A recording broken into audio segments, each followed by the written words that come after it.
तो सीरीज के स्टार्ट में मार्वल कैरेक्टर्स कुछ पावरफुल इन्फिनिटी स्टोन चुरा कर भाग रहे हैं, लेकिन इसी दौरान हल्की गलती की वजह से एक खास किस्म की डिवाइस यहाँ पर लोकी के हाथ लग जाती है, जिसकी मदद से लोकी अपने आप को टेलीपोर्ट करके पहुंच जाता है एक सेहरा में। इससे पहले कि लोकी कुछ कहता, यहाँ पे एक पोर्टल खुलता है जिसके अंदर से कुछ एजेंट्स निकलते हैं। ये लोकी को अरेस्ट करना चाहते थे क्योंकि उसने सीक्रेट टाइमलाइन को शेयर दिया था। लोकी अभी ये सारी सिचुएशन समझने की कोशिश कर रहा था, लेकिन उससे पहले ही एजेंट उसे टेलीपोर्ट करके टीवीए में ले जाते हैं, जहाँ जाते ही हमें टीवीए का यानी टाइम वेरिएंस अथॉरिटी का इंट्रोडक्शन मिलता है कि वो है क्या, किस लिए काम करती है और कब बनी। तो ये किस्सा है आज से हजारों साल पहले का, जब सभी यूनिवर्स के दरमियान में एक जंग छिड़ गई थी और इसी वजह से यूनिवर्स की सारी टाइमलाइंस आपस में टकरा गई, एक दूसरे के साथ मिल गई, ओवरलैप हो गई। ये पूरा जहान एक मल्टीवर्स बन गया, जिसके नतीजे में अब सिर्फ तबाही ही होनी थी। इस तबाही को रोकने के लिए उस वक्त सामने आए 3 टाइम गार्ड्स, जिन्होंने तबाही को रोकने के लिए सारे यूनिवर्स की टाइमलाइंस को जोड़कर एक सीक्रेट टाइमलाइन बना डाली, जिसके बाद से ये तीनों टाइम गार्ड्स लोगों का फ्यूचर डिजाइन करने लगे। आसान लफ्जों में लोगों की किस्मत लिखने लगे कि किस टाइम में क्या होगा। होना जो भी था सिर्फ सीक्रेट टाइमलाइन के अंदर होना था। अब इस सीक्रेट टाइमलाइन में भी छोटी मोटी प्रॉब्लम्स आ जाती हैं, जैसा कि किसी और टाइमलाइन का बन जाना। ऐसे में मल्टीवर्स के दोबारा बनने के यानी तबाही के चांसेस बढ़ जाते हैं और इस वक्त पर टीवी के एजेंट्स अपना काम दिखाते हैं किसी भी और बनने वाली टाइमलाइन को खत्म करने का। नई बनने वाली टाइमलाइंस के खत्म होने से सीक्रेट टाइमलाइन दोबारा से बिल्कुल ठीक काम करना शुरू कर देती है। जो भी कोई इंसान कोई नई टाइमलाइन बनाने की कोशिश करता है, टीवी के एजेंट्स उन्हें पकड़ लेते हैं और उन्हें टीवी वाले बुलाते हैं वेरिएंट्स।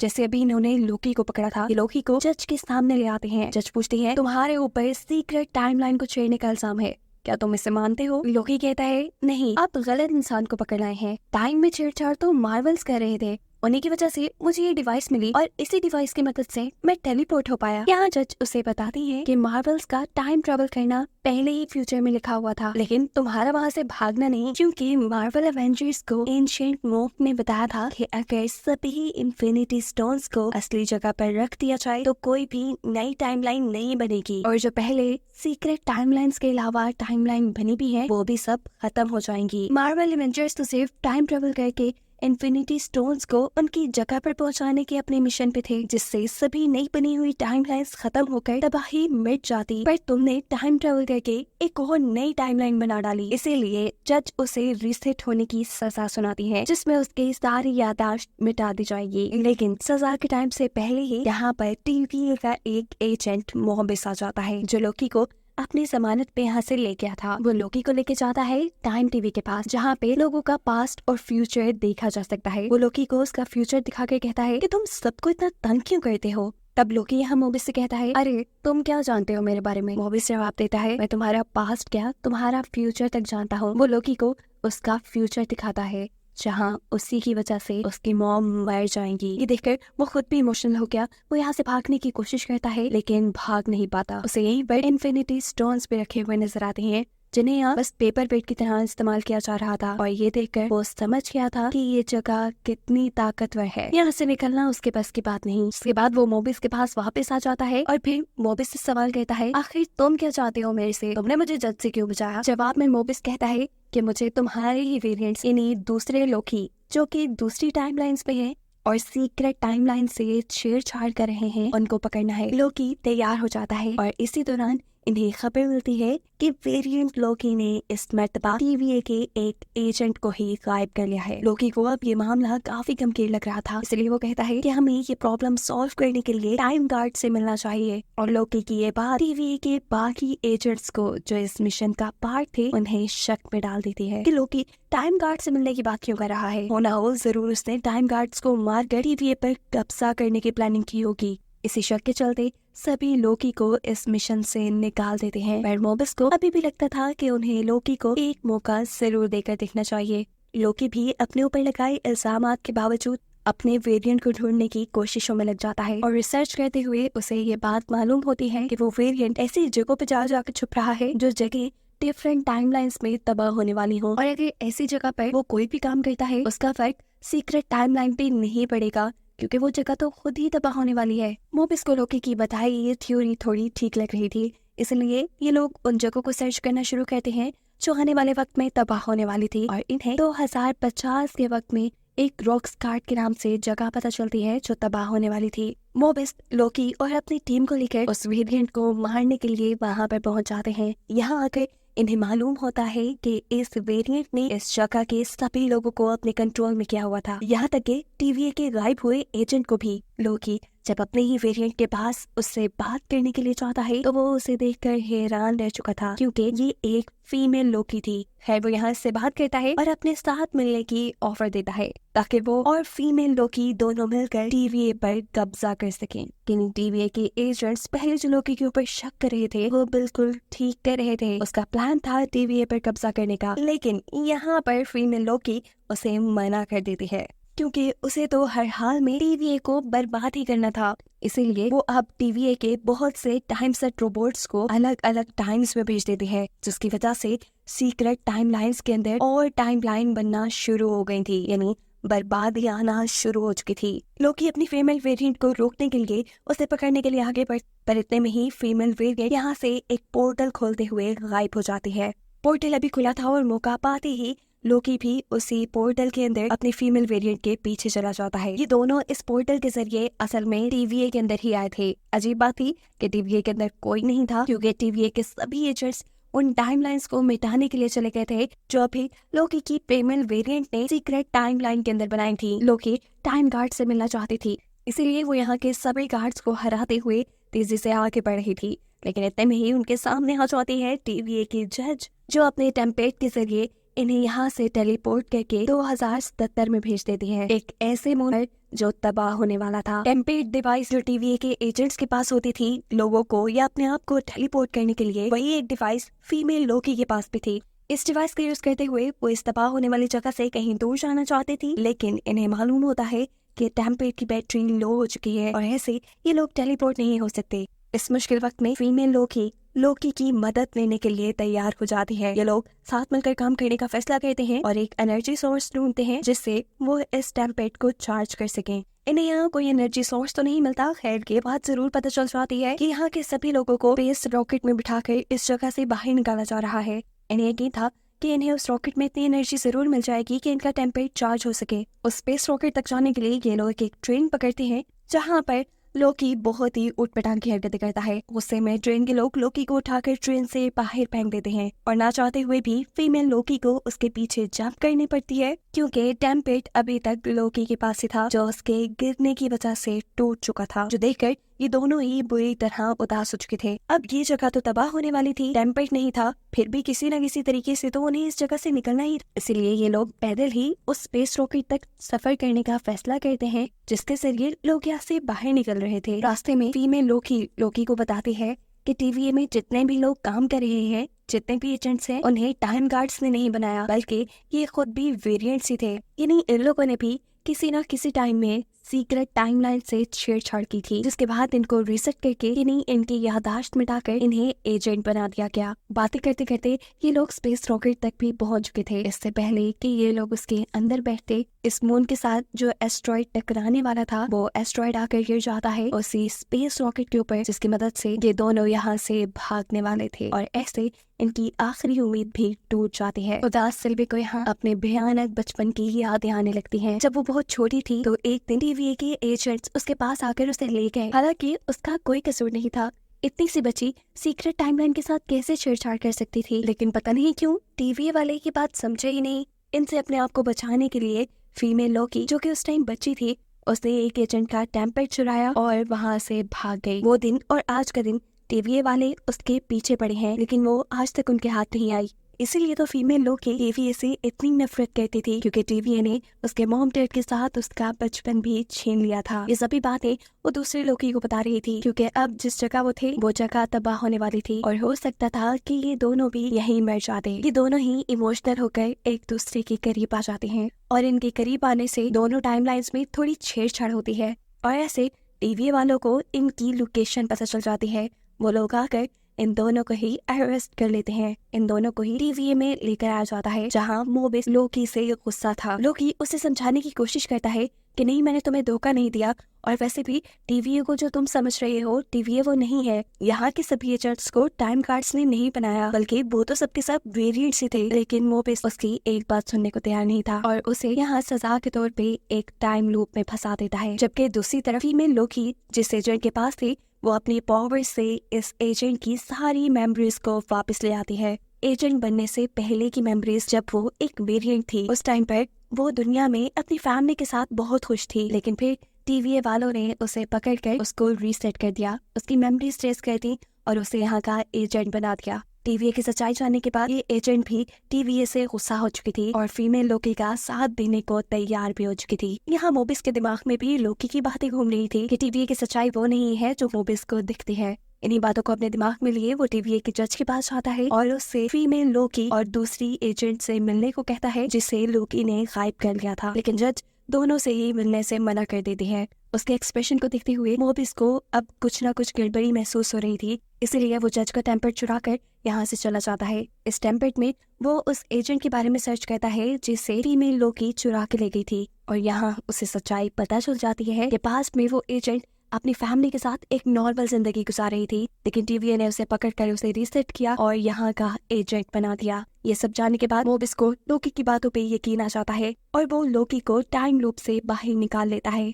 और दूसरी तरफ जज को भी ये बात पता चल जाती है कि मोबिस को उसकी हकीकत पता चल चुकी है, इसलिए वो मोबिस को जाकर कत्ल कर देती है। जिसके बाद वो लोकी और फीमेल लोकी को लेकर आती है टाइम गार्ड्स के पास, जो इन दोनों को भी रीसेट करने का ऑर्डर दे देते हैं। लेकिन वक्त रहते ही यहाँ आ जाती है वो एजेंट जिसे अपनी सच्चाई मालूम हो चुकी थी। वो लोकी और फीमेल लोकी को बचाने के लिए यहाँ एक टाइम गार्ड का सर काट देती है और इन्हें सबसे बड़ी सच्चाई मालूम होती है कि ये टाइम गार्ड्स तो सिर्फ एक मामूली से रोबोट्स थे और ये रोबोट्स एक के मरने के बाद सभी खुद ब खुद मर गए थे। और इस चीज से इन्होंने अंदाजा लगा लिया था कि TVA को बनाने वाले ये टाइम गार्ड्स नहीं बल्कि कोई और है। अभी ये लोग बातें ही कर रहे थे कि TVA की जज आकर पीछे से लोकी को मार देती है। फीमेल लोकी उससे लड़ने की कोशिश करती है, लेकिन ये जज उसे पकड़ लेती है क्योंकि उसे TVA के बारे में फीमेल लोकी से बहुत कुछ जानना था, जो कि वो खुद भी नहीं जानती थी। जबकि दूसरी तरफ हम देख रहे हैं कि लोकी मरने के बाद एक ऐसी जगह पर पहुंच चुका है जहाँ उसके बहुत से वेरिएंट है, यानी उसी जैसे और लोकी। फीमेल लोकी को मारने के लिए यहाँ जज से गुस्सा थी, जिस बात पर जज उसे बताती है कि लोकी अभी मरा नहीं है, वो सिर्फ वाइट नाम की एक जगह पे चला गया है। सीक्रेट टाइमलाइन की एंड पे ये एक ऐसी जगह है जहाँ पे कुछ भी हो जाए उसका असर सीक्रेट टाइमलाइन पे नहीं पड़ता। उस जगह से बाहर निकलना भी नामुमकिन है क्योंकि वहाँ पे एक बहुत बड़ा ड्रैगन रहता है जो उस जगह की हिफाजत करता है। जज को लगता था कि जरूर वॉइड के अंदर ही TVA का असली क्रिएटर छुपा होगा। अब ये लोग बातें ही कर रहे थे कि यहाँ पे TVA के बाकी एजेंट्स आ जाते हैं जो सिल्वी को देखकर पकड़ लेते हैं, लेकिन इससे पहले ही सिल्वी जज के वेपन से अपने आप को भी खत्म कर लेती है और पहुंच जाती है वॉइड नामी उसी जगह पर। जिसके बाद जज खुद TVA की स्टार्टिंग फाइल्स को ढूंढने लग जाती है TVA की हकीकत जानने के लिए कि आखिर उसे बनाया किसने। जबकि दूसरी तरफ हमें वॉइड का सीन दिखाया जाता है। वॉइड के अंदर लोकी के सभी वेरिएंट एक साथ बैठे हुए थे। ये सब लोग अपनी अपनी कहानी असल लोकी को बता रहे थे। वो ये भी बताते हैं कि इन्होंने इस जगह से निकलने की बहुत कोशिश की, लेकिन उस ड्रैगन की वजह से ये लोग यहाँ से निकल नहीं पाए। अब वॉइड नामी इस जगह को ही उन्होंने अपना घर मान लिया है, अपनी दुनिया मान ली है। अभी ये लोग बातें ही कर रहे थे कि देखते ही देखते इस जगह पे लोकी की और भी बहुत से वेरिएंट आ जाते हैं जो यहाँ आते ही बिला वजह आपस में लड़ने लगे थे। मौके का फायदा उठाते हुए एक टेम्पेट के जरिए लोकी वहाँ से बाहर निकल आता है और उसके पीछे उसके 3 वेरिएंट भी। अब फीमेल लोकी को भी हम वॉइड के अंदर देख रहे थे, इस लोकी के पीछे जिसके पीछे यहाँ का ड्रैगन पड़ चुका था, लेकिन सही टाइम पर वो भी आकर उसकी जान बचा लेता है। वो इस टाइम वॉइड में इसलिए था क्योंकि उसे भी TVA के एजेंट्स ने मार दिया था। जिसके बाद अब मोबिस और फीमेल लोकी आकर असल लोकी और उसके वेरिएंट से मिलते हैं। इन सब लोगों को किसी भी तरह वॉइड से बाहर निकलना था, जिसका सिर्फ एक ही रास्ता था कि ये लोग ड्रैगन को हरा दें। और इस काम में लोकी का दूसरा वेरिएंट उनकी मदद करने का फैसला करता है। ये वेरिएंट यहाँ पर अपनी पावर से एक इमेज क्रिएट करता है, एक महल बना देता है जिसके अंदर अब वो ड्रैगन इनसे लड़ने के लिए आ गया था। फीमेल लोकी और लोकी दोनों हाथ मिलाकर अपनी पावर्स को कंबाइन करते हैं और एक साथ टीम वर्क करने पे ये लोग फाइनली ड्रैगन को हराने में कामयाब भी हो गए थे। लेकिन इस सारी लड़ाई के दौरान एक बुरा काम ये हुआ था कि लोकी के जिस वेरिएंट ने उनकी मदद की थी वो मारा जा चुका था। उस ड्रैगन के मरते ही यहाँ से एक ग्रीन कलर का पर्दा हटता है और दूसरी तरफ इन्हें एक महल दिखाई देता है। ये दोनों लोग समझ आते हैं कि जरूर इसी महल के अंदर TVA का असली क्रिएटर होगा और ये जो ड्रैगन था वो वॉइड की नहीं बल्कि उसी महल की हिफाजत कर रहा था। ये लोग इस महल के अंदर चले जाते हैं जहाँ सबसे पहले इनसे मिलती है मिस मिनट। ये एक AI सिस्टम था जो TVA के क्रिएटर की बातें लोगों तक पहुंचाता था। मिस मिनट इन्हें बताती है कि TVA के क्रिएटर का नाम ही हू रिमेन्स है। वो एक बहुत ही ताकतवर इंसान है, उसे जो भी ख्वाहिश करो वो तुम्हारी पूरी कर सकता है अभी बैठे बैठे ही। लेकिन इन दोनों को अपनी कोई ख्वाहिश पूरी नहीं करनी थी, इन्हें सिर्फ ही हू रिमेन्स से मिलना था। फाइनली अब इनके सामने ही हू रिमेन्स आ जाता है। लोकी और सिल्वी ये देखकर हैरान थे कि ही हू रिमेन्स एक आम सा इंसान था, इसलिए ये दोनों मिलकर उसके ऊपर हमला करते हैं। लेकिन कोई भी हमला कारामद नहीं था क्योंकि हमला होने से पहले ही हू रिमेन्स वहाँ से दूर हो जाता था, ऐसे जैसे उसे सारे हमलों के बारे में पहले से ही मालूम हो। अभी हू रिमेन्स उन्हें कहता है ज्यादा हैरान होने की जरूरत नहीं, असल में मैं खुद फ्यूचर लिखता हूँ, मुझे पता था कि तुम कब कब मेरे पे हमला करोगे, इसीलिए मैं साइड पे हो गया। और एक और बात, तुम लोग मेरी ही वजह से यहाँ आए हो, अगर मैंने फ्यूचर में ना लिखा होता तो तुम कभी भी यहाँ ना आ पाते। अब लोकी उससे सवाल करता है कि अगर तुम्हें मालूम था कि हम तुम्हें मारने के लिए यहाँ आएंगे तो फिर तुमने हमें यहाँ तक आने ही क्यों दिया। जिसके जवाब में ही हू रिमेन्स अपनी कहानी सुनाना शुरू करता है। वो बताता है कि 30th सेंचुरी में मैं एक साइंटिस्ट था और 30th सेंचुरी में ही मुझे इस बात का पता चला कि इस जहान में एक नहीं बल्कि बहुत से और यूनिवर्स हैं, जिस यूनिवर्स के अंदर हमारे ही और वेरिएंट्स रहते हैं। मजेदारी की बात ये थी कि उस टाइम तक सिर्फ मैंने ही नहीं बल्कि बाकी यूनिवर्स में रहने वाले ही हू रिमेन्स ने भी इन बातों का पता चला लिया था कि यहाँ पर और भी यूनिवर्स हैं, बल्कि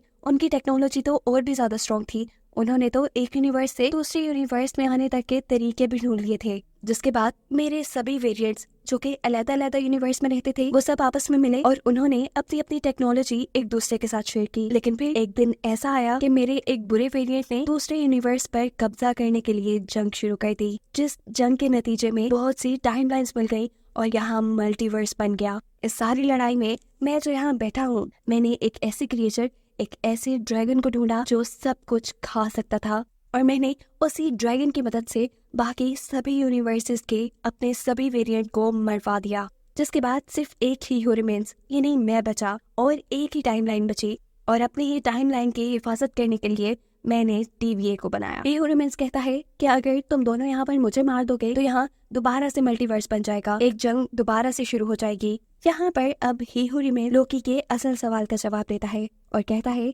कि मेरे बाकी वेरिएंट्स बहुत बुरे हैं, उन्हें मैं अपनी जिम्मेदारी नहीं दे सकता, लेकिन मैं भी अब अपने इस काम से थक चुका हूँ। मैं काफी सालों से ये काम कर रहा हूँ, ये टाइमलाइन देख रहा हूँ, इसीलिए मैं चाहता हूँ कि कोई और मेरी जगह ले। मैंने बहुत ढूंढा कि कौन आखिर मेरी जगह लेने के काबिल है और फिर मुझे तुम दोनों मिले। वो लोग किसे कहता है कि मैं चाहता हूँ तुम लोग मेरी जगह इस TVA पे राज करो, या दूसरा रास्ता तुम्हारे पास यही है कि तुम मुझे मार दो और यहाँ दोबारा से मल्टीवर्स जंग शुरू कर दो। यहाँ पर फीमेल लोकी को तो उसकी सारी बातें झूठी लग रही थी, वो सिर्फ उसे मारना चाहती थी इस बदले में क्योंकि उसने उसका सारा बचपन तबाह कर दिया। इससे पहले कि वो उसे हमला करके मार देती, लोकी उसे रोक लेता है क्योंकि लोकी को उसकी बातों पे यकीन था। यहाँ फीमेल लोकी को लगता है कि लोकी उसकी मदद नहीं कर रहा, वो सिर्फ अपना ख्वाब पूरा करना चाहता है TVA पे कब्जा करने का। इसलिए वो लोकी को अपने जाल में फंसाकर उसके टेम्पलेट के जरिए यहाँ पे एक पोर्टल खोलती है और उसे वापस TVA में फेंक देती है। आसान लफ्जों में उसने लोकी को धोखा दे दिया था क्योंकि वो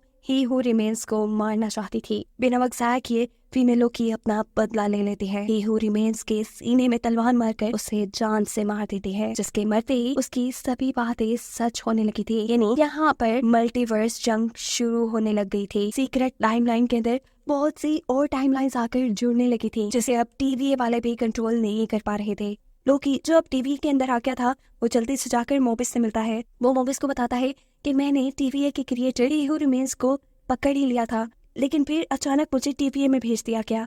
उसकी ये सारी बातें मोबिस को समझ नहीं आ रही थी क्योंकि मोबिस रीसेट हो चुका था। उसे लोकी बिल्कुल याद नहीं था। उसे यही बातें करते करते लोकी यहाँ पर ही हू रिमेन्स का स्टैचू देखता है और उसे ये बात समझ आ जाती है कि जिस टाइम पर उसे फीमेल लोकी ने यहाँ भेजा, उसके फौरन बाद फीमेल लोकी ने ही हू रिमेन्स को मार दिया और इसीलिए आज ही हू रिमेन्स का ये स्टैचू यहाँ पर है। ही हू रिमेन्स के मरते ही उसके बुरे वेरिएंट्स ने TVA पर, इस दुनिया पर, सीक्रेट टाइमलाइन पर कब्जा कर लिया होगा और अब दुनिया किस हाल में होगी ये बात कोई नहीं जानता। इसी सस्पेंस के साथ ये सीरीज यही खत्म होती है।